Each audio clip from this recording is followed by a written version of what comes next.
और आइए इस वक्त हम आपको सीधे लिए चलते हैं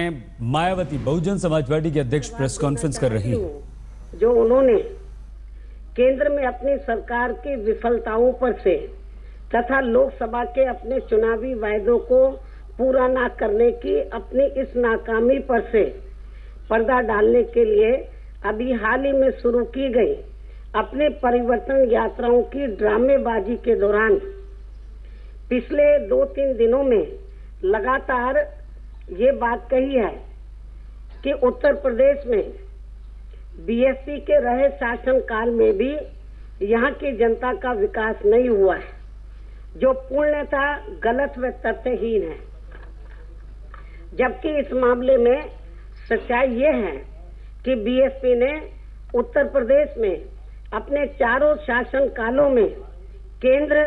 व भाजपा शासित राज्यों की तरह यहाँ बड़े बड़े पूंजीपतियों व धन्ना सेठों आदि का विकास करने का यहाँ गरीब व जन विरोधी कार्य नहीं किया है, बल्कि यहाँ सर्व समाज में से खासकर गरीबों, दलितों, पिछड़ों, मुस्लिम व अन्य धार्मिक अल्पसंख्यकों के साथ साथ मजदूरों, किसानों, कर्मचारियों, छोटे व मध्यम व्यापारियों एवं अन्य क्षेत्रों में लगे मेहनतकश लोगों का ही पूर्णतः विकास किया है, जिससे बीएसपी की सर्वजन हिताय व सर्वजन सुखाय की अलग विशिष्ट पहचान बनी है। इसके साथ ही हमारी सरकार ने प्रदेश में विकास के नए आयाम तय करते हुए नोएडा मेट्रो ट्रेन चलवाया, आगरा दिल्ली ताज एक्सप्रेस वे बनवाया, लखनऊ मेट्रो व अन्य एक्सप्रेस वे के ठोस व बुनियादी कार्य शुरू कराए तथा जनहित एवं जन कल्याण के भी अनेकों ऐतिहासिक कार्य किए हैं, जिनमें से अनेकों कार्यों को प्रदेश की वर्तमान सपा सरकार ने या तो बंद कर दिया है या फिर उनका केवल नाम बदलकर उन्हें चालू रखा हुआ है। हालांकि इन योजनाओं में वह गति व भावना निहित नहीं है जिस प्रखर व ईमानदार तरीके से बीएसपी के शासनकाल में इन कल्याणकारी योजनाओं का जमीनी लाभ लेने का प्रयास किया गया था। इसके साथ साथ यहाँ मैं ये भी कहना चाहूंगी कि यदि भाजपा की केंद्र में बनी प्रधानमंत्री श्री नरेंद्र मोदी की सरकार ने अपने लगभग 2.5 वर्षों के शासनकाल में यहाँ अपने लोकसभा चुनावी वायदों का 1/3 कार्य भी पूरा किया होता तो फिर इनको अपनी परिवर्तन यात्रा आदि निकालने का ये सब ड्रामा आदि नहीं करना पड़ता, फिर इनका काम बोलता तथा ना ही फिर इनको अपनी परिवर्तन रैली व रथ यात्रा आदि में तीर्थार्थियों व आसपास के राज्यों के मुख्यमंत्रियों के द्वारा लाई गई भाड़े की भीड़ को भी जुटाने की जरूरत नहीं पड़ती। इसी प्रकार यदि प्रदेश की वर्तमान सपा सरकार ने भी अपने लगभग संपूर्ण हो रहे शासनकाल में प्रदेश की कानून व्यवस्था को ठीक करने के साथ साथ विकास के भी कुछ अच्छे व जमीनी कार्य करके दिखाए होते तो उन्हें भी फिर अपनी समाजवादी विकास रथ यात्रा निकालने की ये सब खोखली नाटकबाजी नहीं करनी पड़ती। इसके अलावा हमारी पार्टी का ये भी मानना है कि यहाँ प्रदेश के अत्यंत ही पिछड़े हुए क्षेत्र खासकर बुंदेलखंड व पूर्वांचल एवं पूरे उत्तर प्रदेश के गरीब व असहाय लोगों को मारुति कार नहीं बल्कि इनको रोटी रोजी के अवसर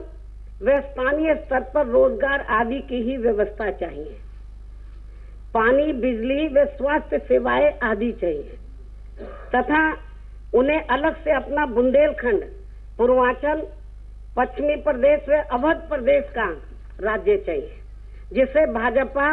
पूरा करना नहीं चाहती है। इसके साथ साथ केंद्र की भाजपा सरकार अपने लोकसभा चुनावी वायदे के अनुसार विदेशों से काला धन वापस लाकर यदि उन्हें 20 से 25 लाख रुपए भी दे दे या इससे भी कम दे दे, 15 से 20 लाख रुपए या 20 से 25 लाख रुपए भी दे दे, तो तब वे अपना कल्याण स्वयं ही कर लेंगे। और फिर ये लोग अपने लिए एक नहीं बल्कि कई कई मारुति कार स्वयं ही खरीद लेंगे और अपना छोटा मोटा कारोबार भी शुरू कर देंगे। और अब मैं प्रदेश हित में ये भी कहना चाहूंगी कि वर्तमान उत्तर प्रदेश सपा सरकार के मुखिया को भी अपनी पारिवारिक वर्चस्व व अस्तित्व की लड़ाई में से थोड़ा समय निकालकर अब यहाँ भयंकर हालत में बिगड़ रही कानून व्यवस्था को भी दुरुस्त करने के साथ साथ दिल्ली के सीमावर्ती जिलों में पर्यावरण प्रदूषण की विकट स्थिति पर भी समुचित ध्यान अवश्य ही देना चाहिए,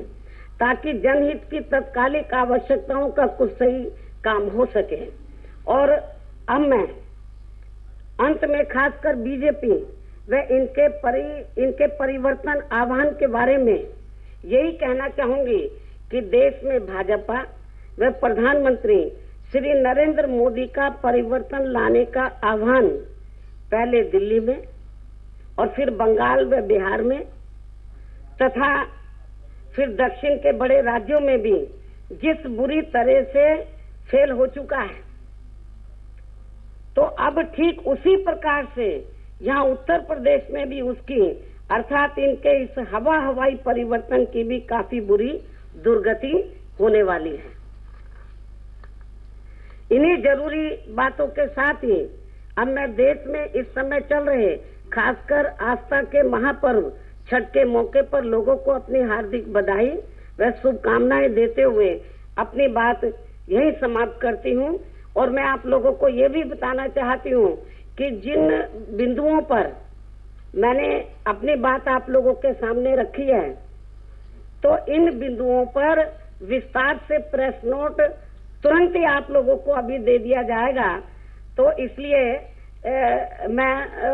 अपनी बात विस्तार से नहीं रखना चाहती हूँ, क्योंकि जो प्रिंट मीडिया है तो उनको तो लिखा लिखाया मिल जाएगा, लेकिन जो इलेक्ट्रॉनिक मीडिया है तो मुझे मालूम है कि यदि मैं विस्तार से बोलूंगी तो काट छाट के आप थोड़ा ही दिखाएंगे। इसलिए मैंने सोचा कि मुख्य मुख्य बातें मैं अपनी बोल दूं ताकि आपको काटने छाटने का मौका ना मिले। और विस्तार से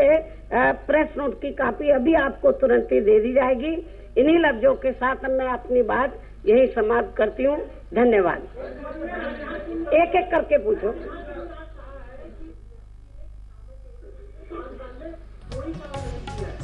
ये तो उत्तर प्रदेश के किसानों से जाकर इनको पूछना चाहिए, वो इनको सही जवाब देंगे ना। सेंटर में बीजेपी के नेतृत्व में सरकार चल रही है और इस सरकार के बनते ही जिस प्रकार से इन्होंने भूमि अधिग्रहण को लेकर तो देश के बड़े बड़े पूंजीपति और धन्ना सेठों को फायदा पहुंचाने के लिए जिस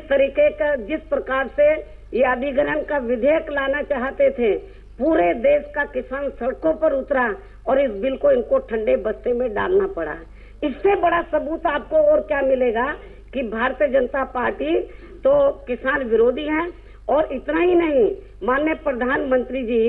तो वो ये बार बार कहते हैं कि हमने खास तौर से उत्तर प्रदेश में जो गन्ना किसान हैं तो उनका हमने काफी बकाया दिया है। वो बिल्कुल गलत बोलते हैं, बिल्कुल झूठ बोलते हैं। ना तो प्रधानमंत्री ने एक पैसा उनका बकाया दिया गन्ना किसानों का, ना वर्तमान सपा सरकार ने दिया है। और उत्तर प्रदेश में गन्ना किसान रो रहा है, चिल्ला रहा है। और जब मेरी सरकार थी तो गन्ना किसानों का जो पूर्व की सरकारों में बकाया पड़ा था वो भी दिया और इनको उचित दाम भी दिया। और इन